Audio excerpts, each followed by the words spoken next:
이제 남은 것은 오늘 내일 압도적인 투표다.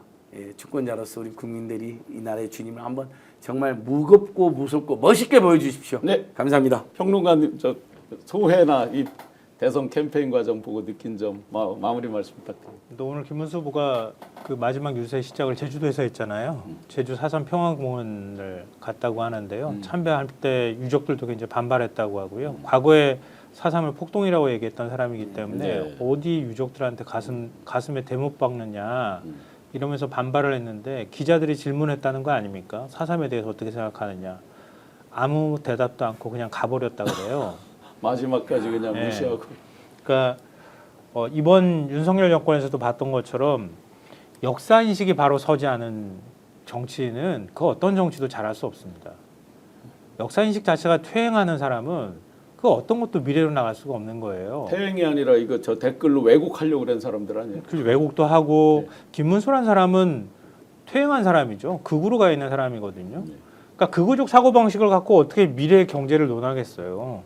극우적 사고 방식을 갖고 어떻게 국민을 제대로 국민과 사회 통합을 하고 소통할 수 있겠어요. 자기가 곧 제왕적 대통령이나 아니면 곧 군주라고 생각하는 사람들인데 윤보지라고 하잖아요. 네. 아버지라고 자꾸 얘기하는 사람들이 무슨 정치를 하고 주권자를 존중하겠습니까? 그러니까 이거 하나만 봐도 알 수 있다. 그러니까 생각을 제대로 하는 사람이 결국은 정치도 잘하고 경제도 살릴 수 있다는 생각. 그걸 오늘 김문수 후보가 몸소 보여줬다고 생각합니다. 우리가 이거 잊지 말아야 될 것 같고요. 앞으로도 우리는 굉장히 험난한 과정들을 또 밟아야 될 거거든요. 민주당 정부가 들어서더라도 네. 그럴 때마다 지치지 않고 다시는 이런 일 겪지 않기 위해서라도 국민의 강력한 지지가 필요하다라고 생각합니다. 과연 그런 세력들을 찍어줘서야 되겠느냐? 네. 네. 70대 윤석열, 40대 윤석열을 물리치는 게 이것이 간단합니다. 네. 두 사람이 다른 사람처럼 보이지만 세대를 달리하는 윤석열입니다. 분명히 보이지 않습니까? 네. 그러면 제대로 밀어주셔야 됩니다. 왜 밀어주셔야 되느냐? 제대로 된 외교가 민생을 지킨다라고 하는 사실을 아까 말씀해 주셨지 않습니까? 대통령이 당선되면 제일 먼저 해야 될 일이 외교 현장에 대한민국을 대표해서 가셔야 됩니다. 제가 문재인 대통령을 모시고 외교 현장을 임기 초반에 전 세계를 다녔는데 그때마다 끝나고 나오시면 하시는 말씀이 있었습니다. 만난 상대방의 대통령이 그 나라의 수장이 우리나라에 대한 존경, 우리나라의 국민에 대한 존경, 그리고 나의 득표율을 정확히 알고 있더라. 얼마나 국민들이 나를 지지하고 있는, 전폭적으로 지지하고 있는지에 대해서 저들이 나와 협상을 해야 되고 대화를 할 대상이 엄청나게 크게 느끼더라.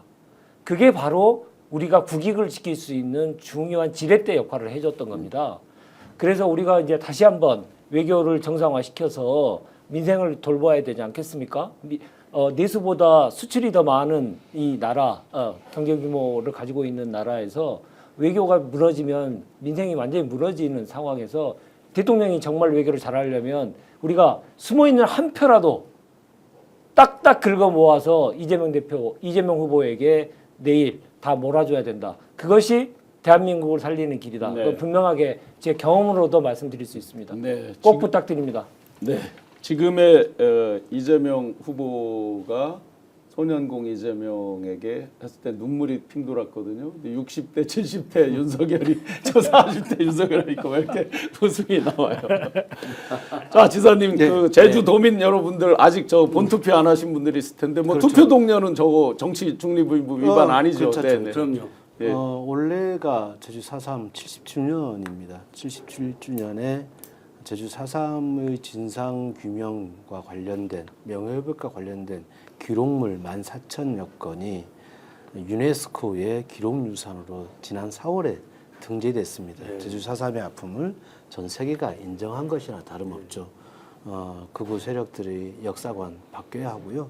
그런데 제주는 이런 과거의 아픔을 극복해냈더니 새로운 미래 시대로 저는 나아가고 있다고 봅니다.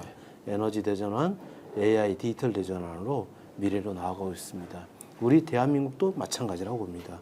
이제 내란과 관련된 이런 게 종식이 되고 헌정 질서가 정상적으로 작동되는 가운데 대한민국이 새롭게 미래를 위해서 힘차게 나아가기를 희망합니다.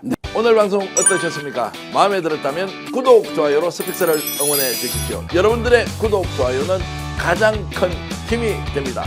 스픽스 구독, 좋아요.